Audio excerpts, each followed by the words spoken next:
So I have wanted to make some other kind of more focused topic videos, and I guess today I'm not really doing much else, so I'm going to do that. So a lot of what I kind of want to talk about relates to being a young adult and dealing with chronic illness.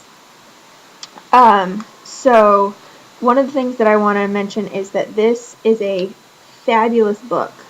It's called Life Disrupted, and it's by Laurie Edwards, and it's really, really well written.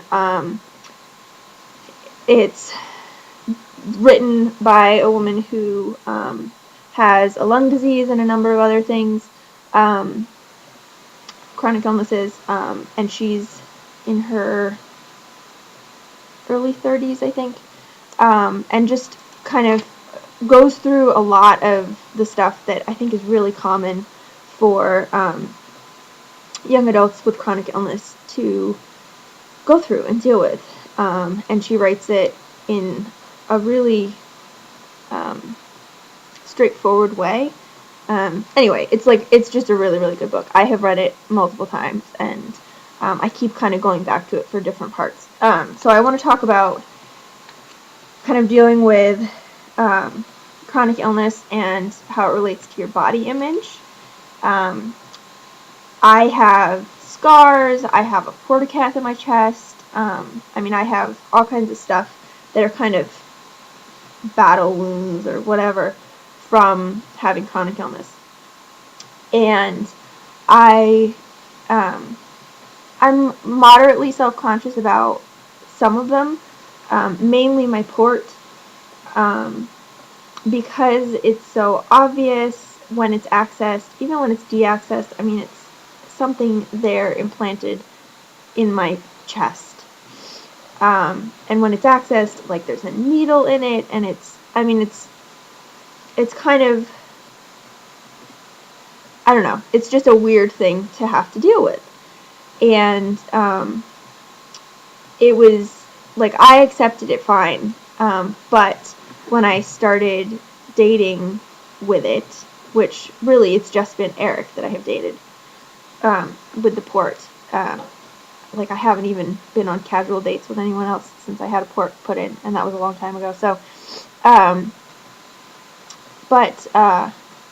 like I was really, really worried that the port and all the other medical stuff, but largely the port, would freak him out because it's something that's so visible and potentially scary to someone who doesn't really know what's going on and the details and stuff. Because, it's a needle in my chest. That can be kind of freaky. So that didn't scare him. I access when he's around. He doesn't like to watch. He doesn't like to see the needle being put in. That kind of medical stuff kind of weirds him out and grosses him out, and he doesn't like that. But the actual port, and even when it's accessed, and like that doesn't bother him. He's really accepting of that, which it was a huge relief that it didn't scare him away and freak him out. So I want to read. There's a chapter called "The Sickness Standard." And the kind of subtitle of it is, "Like it or not, chronic illness takes the ambiguity out of relationships." So this is similar to my dealing with my port. So this is a woman, Vicky, who has cystic fibrosis and is married and has a child. And it says, now that she has a feeding tube coming out of her stomach, because CF can inhibit the body's ability to absorb nutrients, Vicky feels especially self-conscious. To her seeming amazement, her husband finds her as attractive as ever. He'll look at me sometimes and say to our infant son, "You have a sexy mama," she says. I guess that's love, because I don't know how else he could still feel that. So that's similar to my port. It's like having a foreign thing, dealing with a foreign thing in your body, but still having someone not be freaked out by it and not have it be like that's not what they see when they look at you. None of this is ever going away, John. Are you sure you don't want to be with someone healthy? I asked him, half teasing. It was the day after I'd undergone a lung biopsy, about 2 months into our relationship. The surgeons had inserted a GI probe while I was under anesthesia, so 2 wires from a monitor strapped around my waist were taped to the side of my face and threaded down my nasal passage, through my esophagus, and finally into my stomach. And I've had a probe like this before. Not while I've been dating anyone, but I had to wear the probe for 48 hours to see if irregularities in my GI tract were contributing to my breathing problems. It was an awkward contraption, and just as I finished speaking, I sneezed. Because of the tubes, I couldn't control it well, and a bloody mess spewed out of my nose and onto my shirt. I looked down at the mess and up at John. Sexy, huh? I asked, completely mortified. This illustrates that illness can serve as a poignant litmus test, especially since people with chronic illness don't often have the luxury of carefree dating.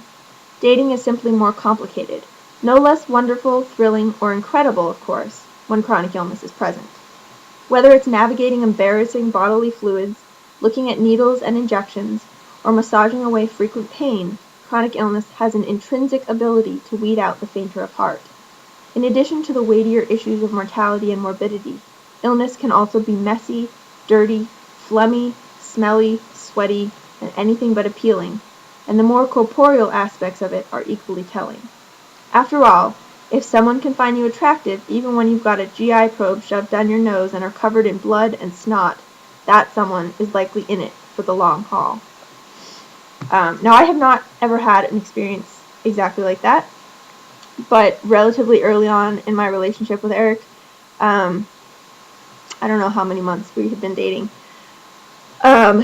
Maybe 4 months, something like that. 4 or 5 months.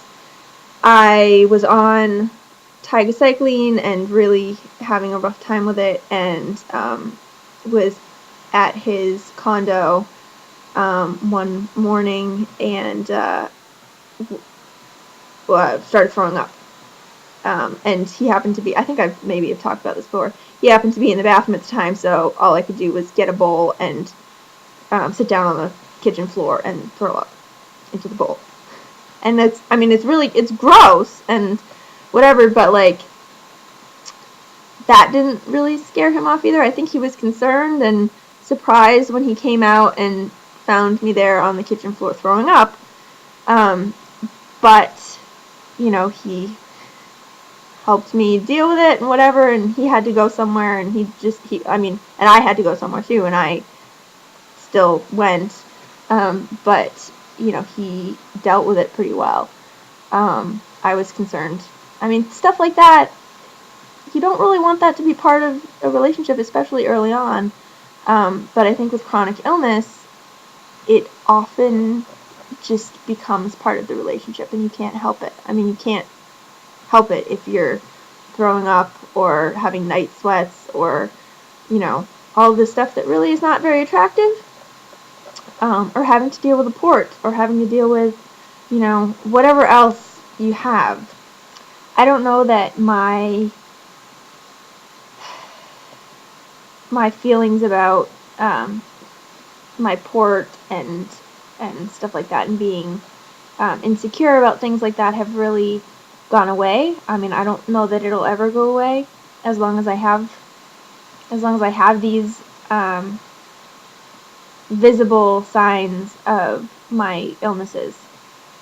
But knowing that the person that I'm with is okay with all of it and accepts it all and is pretty much supportive through all of the rough stuff that I might deal with, that makes it easier to accept it for myself.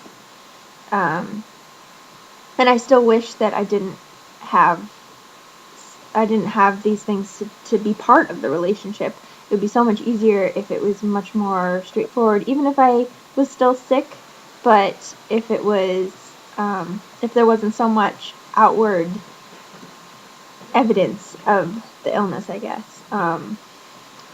then I think that would make it easier. But, I mean, it is what it is.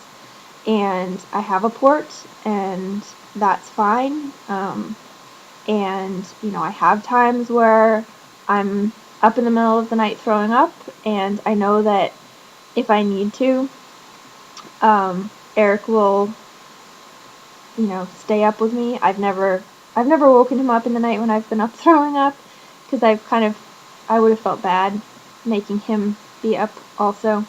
But he, after the fact, has, asked me why didn't I wake him up? He would have stayed up with me. So stuff like that, I think is more meaningful than he realizes. And those of you with chronic illnesses who are in relationships, who have people who are accepting like that,